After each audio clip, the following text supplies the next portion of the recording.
Hello विद्यार्थी मित्रों, welcome to my YouTube channel Unique Maths as you suffer to all of you friend.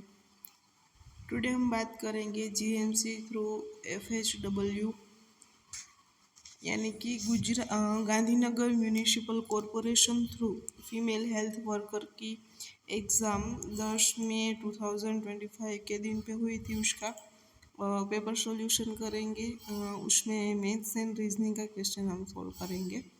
So guys, आपने अभी तक video को like नहीं किया है और ये वीडियो को लाइक कर दीजिए एंड चैनल को सब्सक्राइब कर दीजिए, बिकॉज ऐसे ही कॉम्पिटिटिव एग्जाम पे कोई भी पेपर का सॉल्यूशन की नोटिफिकेशन आपको टाइम पे मिल रहा है।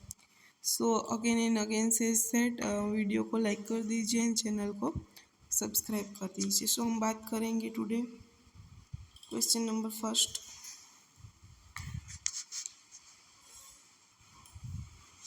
So our question is that રક્ષાનો જન્મદિવસ 8 જૂન સોમવારના રોજ છે. જો રામનો જન્મ 10 ઓક્ટોબરના રોજ થયો હોય તો તે જ વર્ષે રામનો જન્મ દિવસ કયા દિવસે હોય? આવો આપણો ક્વેશ્ચન છે. સો 8 જૂન, ઓકે, જૂન મહિનામાં 30 દિવસો હોય.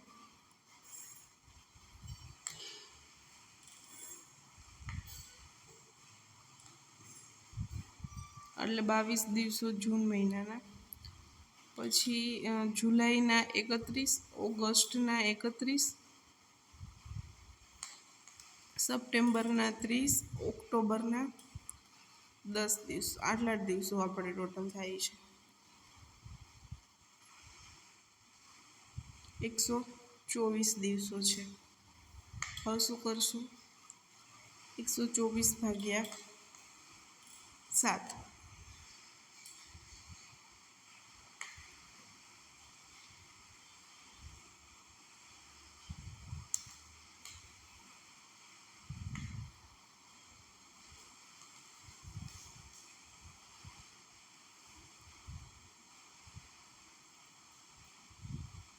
કેટલા દિવસો વધારાના આવ્યા? શેષ કેટલી બચી? 5.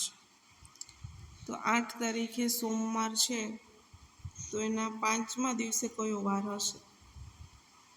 5 દિવસ પછી કયો વાર થાય એ કહેવાનું છે.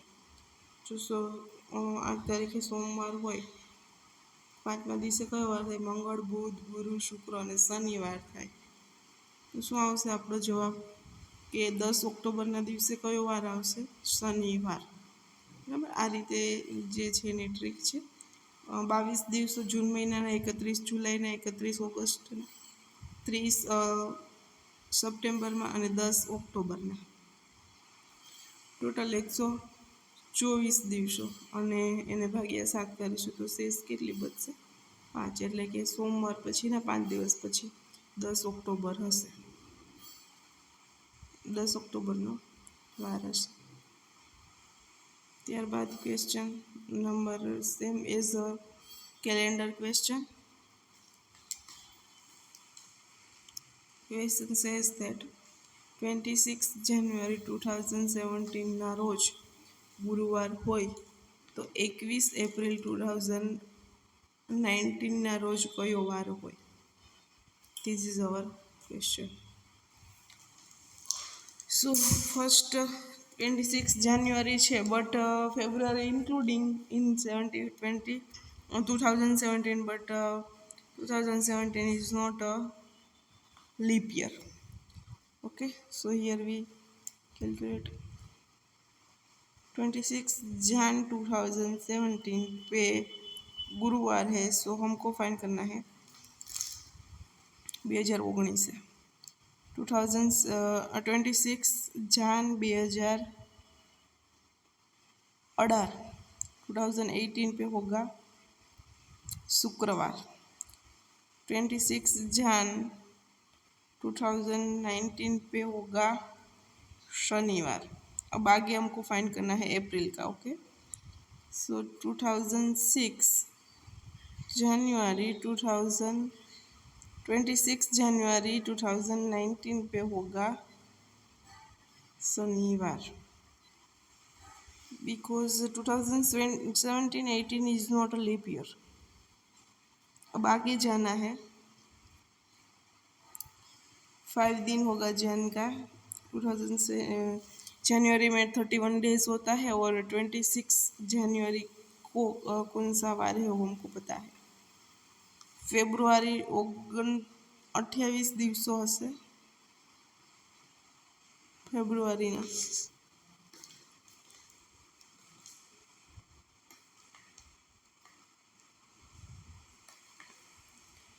ફેબ્રુઆરી, એપ્રિલના 31, માર્ચના 31 અને એપ્રિલના 21 દિવસો। કેટલા દિવસો થાય જો?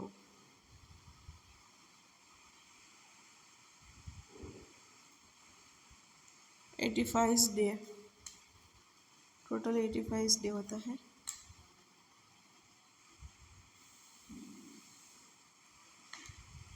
/7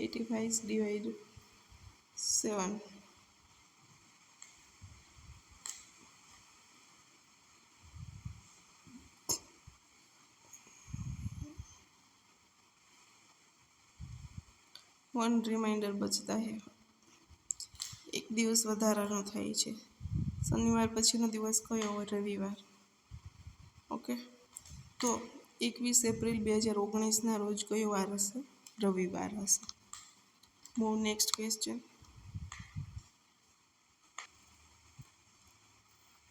Our question is that 38 number question. વર્ષ 1992ને સામાન્ય કેલેન્ડર વર્ષ પહેલા કયા વર્ષે આવ્યું હતું? વર્ષ 1992ને સમાન કેલેન્ડર વર્ષ પહેલાં કયા વર્ષે આવ્યું હતું? તો ફર્સ્ટ તો ચેક કરો કે જે આપેલું વર્ષ છે એ લીપ વર્ષ છે કે કેમ। તો લાસ્ટ 2 ડિજિટ ડિવિઝિબલ બાય 4 યા no? So 94 is divisible by 4. So given year now 1992 is a leap year. So we get here our year is leap year. So अब next step यह है कि પહેલાનું વર્ષ કીધું છે એટલે શું કરવાનું? તો કે 28 યર સબસ્ટ્રેક્ટ કરવાનું। જો પછીનું વર્ષ કીધું હોય તો 28 યર એડ કરવાના જે ગિવન યર છે એની અંદર। Okay, so here we have 1992 year given है। सो इसमें से हम 28 ईयर बाद करेंगे, सब्सट्रैक्ट करेंगे तो हमको मिलेगा 1964 ईयर।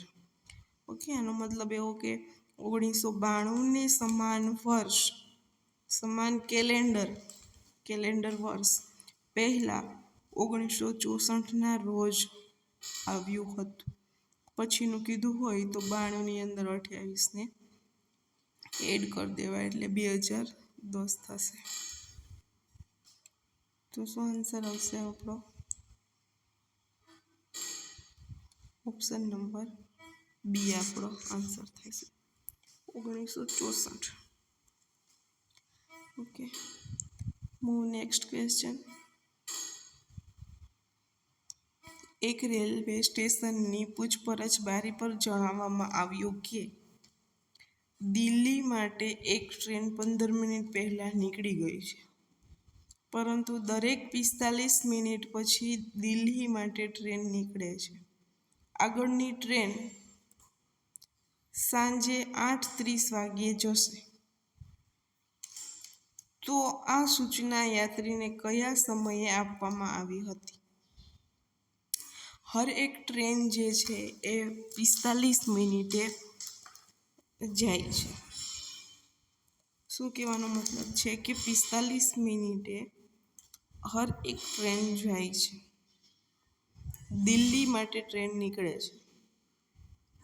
હવે જ્યારે સ્ટેશને મુસાફર પહોંચી અને પૂછપરછ બારીમાં પૂછે છે ત્યારે 15 મિનિટ પહેલાં ટ્રેન નીકળી ગઈ છે અને હવે નેક્સ્ટ ટ્રેન આગળની ટ્રેન સાંજે 8:30 વાગે જશે. ઇટ મીન્સ કે 7:45ના સમયે એક ટ્રેન નીકળી ગઈ છે અને મુસાફર 8 વાગે સ્ટેશનની પૂછપરછ બારી આગળ પૂછે છે. તો એવું કહેવામાં આવે છે કે હવે 8:30 નેક્સ્ટ ટ્રેન આવશે, બિકોઝ 15 મિનિટ પહેલાં નીકળી ગઈ હતી, જેનો સમય હતો 7:45. બરાબર, 7:45 પછી પાછું 45 મિનિટ પછી નેક્સ્ટ ટ્રેન આવે, તો એ નેક્સ્ટ ટ્રેનનો ટાઈમ થયો 8:30નો. તો ત્યારે જે રેલવે સ્ટેશન પર પૂછપરછ બારી આગળ પૂછે છે મુસાફર, એ સમય કયો થશે? સૂચના યાત્રીને સૂચના આપવામાં આવી હતી તો કે 8 વાગ્યાના સમયે, એટલે 8 PM. ઓપ્શન નંબર ડી જે છે સાચો થશે. અમુક ક્વેશ્ચન ઇઝી લેવલનું ક્વેશ્ચન હોય છે, જ્યારે મેડિકલ ફિલ્ડની અંદર રિઝનિંગનો પાર્ટ એઝ અ નોલેજ માટે મૂકવામાં આવતો હોય છે, કે નોર્મલી એવું સામાન્ય એવું રિઝનિંગ મેથ્સ જાણકાર હોય, બિકોઝ જે સ્ટુડન્ટ્સ છે મેડિકલના સ્ટુડન્ટ બી ગ્રુપના સ્ટુડન્ટ હોય, એટલે આ લેવલની એક્ઝામની અંદર જે મેથ્સ રિઝનિંગનો કોન્સેપ્ટ હોય એકદમ લો લેવલનો હોય છે. જે લોકો પ્રિપરેશન કરે છે અથવા તો મેથ્સના સ્ટુડન્ટ્સ છે, એમને અમુક ક્વેશ્ચન વિધાઉટ પેન સોલ્વ કરી શકે એવા ક્વેશ્ચન હોય છે. એકથી થોડા એવા ક્વેશ્ચન હોય છે કે જેની અંદર કેલ્ક્યુલેશન કરવી પડે છે. બાકી એ સ્ટુડન્ટ્સ જે છે મેડિકલના, એને આ લેવલ લાગે કે એને અમુક વખત પેનનો યુઝ કરવો પડતો હોય છે. નેક્સ્ટ ક્વેશ્ચન જોઈએ તો આ ક્વેશ્ચનનો ટાઈપ જે છે એ ઘણી બધી એક્ઝામની અંદર રિસન્ટલી પૂછાય છે. હમણાં જે 4 થી 5 એક્ઝામ લેવાય છે ગવર્મેન્ટની, એની અંદર રિઝનિંગમાં આ ટાઈપના ક્વેશ્ચન ઇન્ક્લુડિંગ થયા છે. ક્વેશ્ચન નંબર 5 કે નીચે આપેલા શબ્દમાં એવા કેટલા મૂળાક્ષર છે કે જે શબ્દને અંગ્રેજી મૂળાક્ષર મુજબ ગોઠવતા પોતાનું સ્થાન યથાવત રાખે છે? ચલો, કયો ક્વેશ્ચન છે? ટ્રાન્સફોર્મ.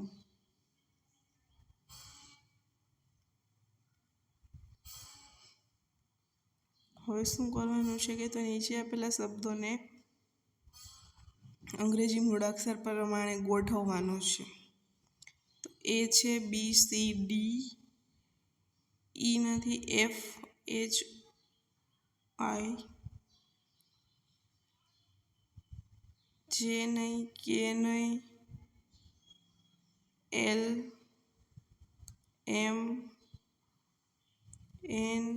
LMNO, P नहीं, QRS અને T.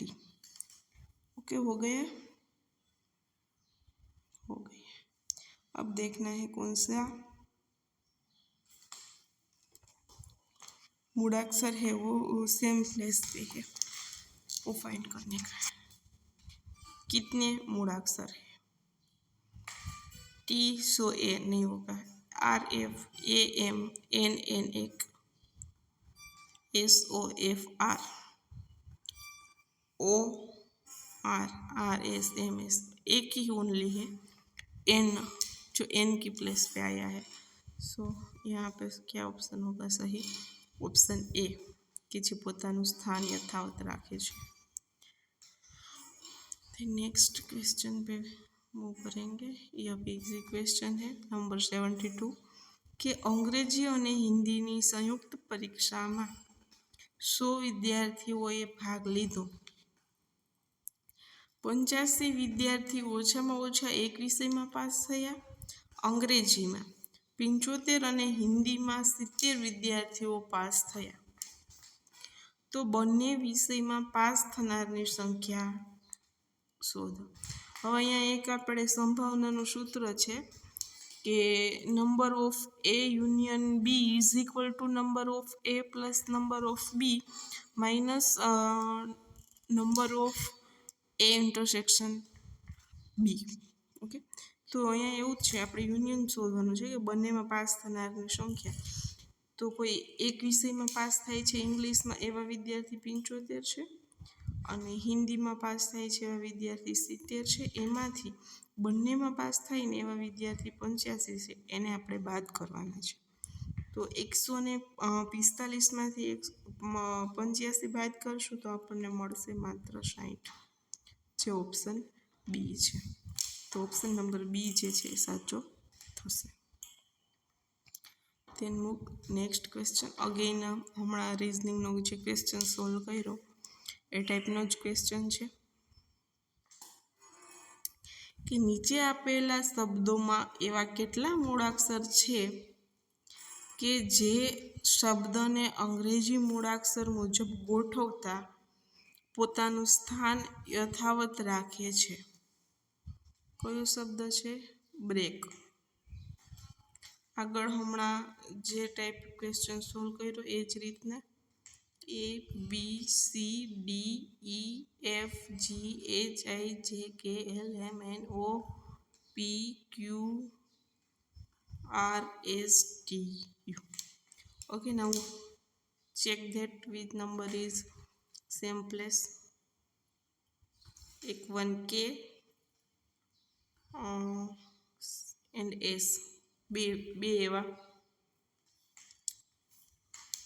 મૂળાક્ષર મળે છે કે જે સેમ પ્લેસ પર આવે છે. કે અને એસ બે અંગ્રેજી મૂળાક્ષર છે કે પોતાનું સ્થાન યથાવત રાખે છે. Next question. P Q R અને એસ ક્રમાનુસાર 4 મહિના છે, જેમાં એસ જે છે 29 દિવસનો મહિનો હોય તો પી કયો મહિનો દર્શાવે? એકદમ ઇઝી ક્વેશ્ચન છે, કહું છું તમને. મેડિકલ લાઇનની અંદર રિઝનિંગ અને મેથ્સનું લેવલ લો જ પૂછવામાં આવે છે અને આની જગ્યાએ કોઈ બીજી એક્ઝામ કોમ્પિટિટિવ હોય તો આની અંદર એ રીતે પૂછે છે કે પી ક્યુ આર એસ 4 ક્રમ અનુસાર મહિના છે, જેની અંદર 2 મહિનાના દિવસો સરખા છે અને 3 જે છે ક્રમ અનુસાર આપેલા છે મહિનાઓ. એ વાઇઝ સમથિંગ હોય છે.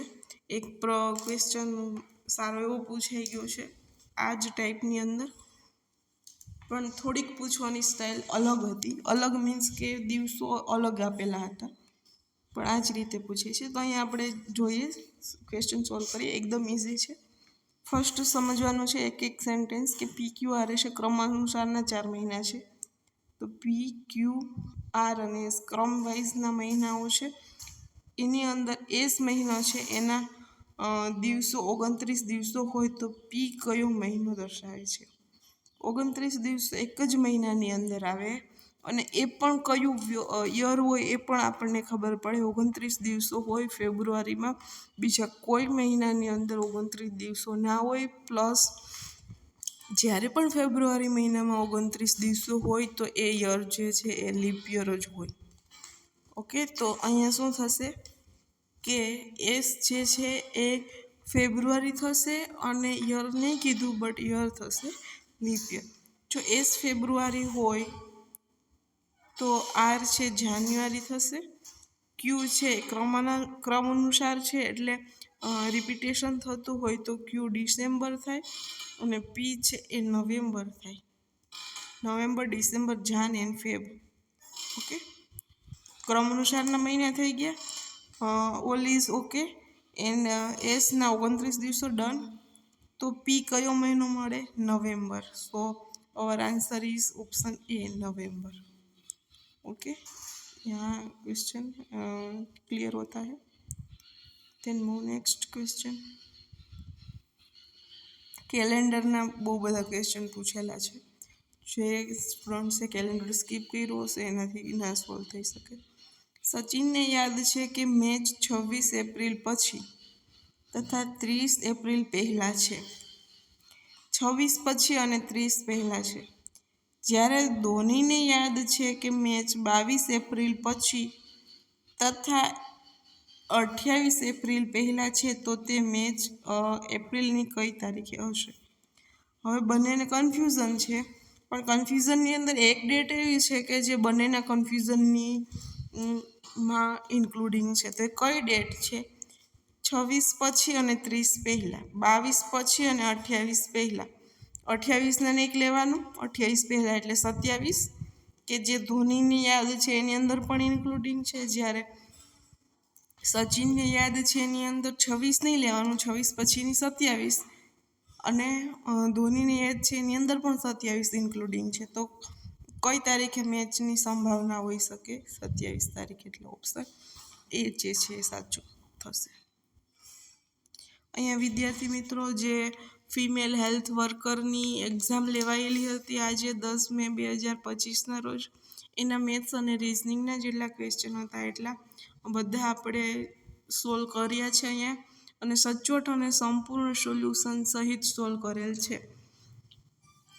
અને આ સોલ્યુશનની અંદર કંઈ પણ ડાઉટ હોય તો कमेंट बॉक्स ની અંદર કમેન્ટ કરી શકો છો. एंड फ्रेंड, अभी तक वीडियो को लाइक नहीं किया है, हरी अप वीडियो को लाइक कर दीजिए एंड चैनल को सब्सक्राइब कर दीजिए.